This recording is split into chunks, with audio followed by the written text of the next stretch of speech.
ভারতের গণতান্ত্রিক যুব ফেডারেশন এবং উপজাতি যুব ফেডারেশন আগরতলা অঞ্চল কমিটির উদ্যোগে রক্তদান শিবিরের আয়োজন করা হয় মেলার মাঠের যুব ভবনে। উপস্থিত ছিলেন বিরোধী দলনেতা জিতেন্দ্র চৌধুরী সহ ডিওয়াইএফআই আগরতলা অঞ্চল কমিটির সম্পাদক রাজীব সাহা সহ অন্যান্যরা।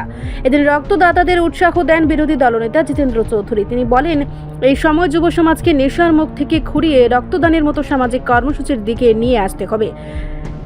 একমাত্র বামপন্থী ছাত্র যুব সংগঠনগুলি এই কাজ করতে পারে। ডিওয়াইএফআই এবং টিওয়াইএফের আগরতলা অঞ্চল কমিটি দ্বয় তারা আজকে একটা রক্তদান শিবির এখানে সংগঠিত করছে। রক্তদান এটা এখন অত্যন্ত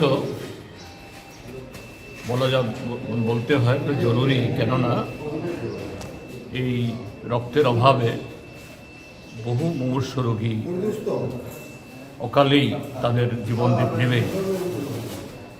কিন্তু তার চেয়েও আরও বেশি এই মুহূর্তে যেটা প্রয়োজন সেটা হলো আমাদের বর্তমান আমাদের দেশের বা এই রাজ্যের যে সামাজিক ব্যবস্থা,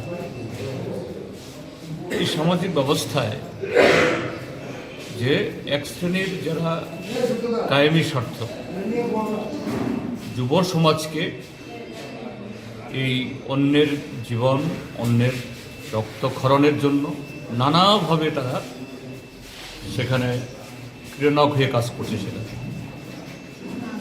আমাদের রাজ্যের মধ্যেও আমরা দেখি প্রায় প্রতিদিনই রক্ত ধরছে, শুধু দুর্ঘটনায় নেই, এরকম সামাজিক রাজনৈতিক বিভিন্ন কারণে।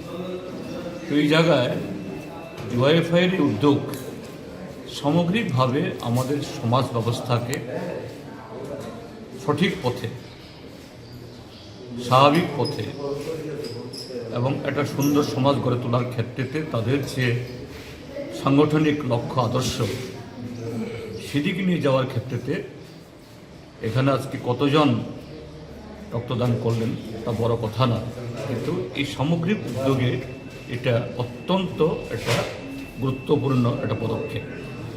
আমি ডিওয়াইএফআই এবং টিওয়াইএফের এই আগরতলা অঞ্চল কমিটি দুটি তাদেরকে আমি ধন্যবাদ জানাবো, এবং সাথে আজকে যে সমস্ত যুবকরা এখানে রক্তদান করছেন এবং আরও করবেন তাদের সকলেরই সুস্বাস্থ্য এবং দীর্ঘায়ু আমি কামনা করছি। রিপোর্ট সংবাদ প্রতীক্ষা।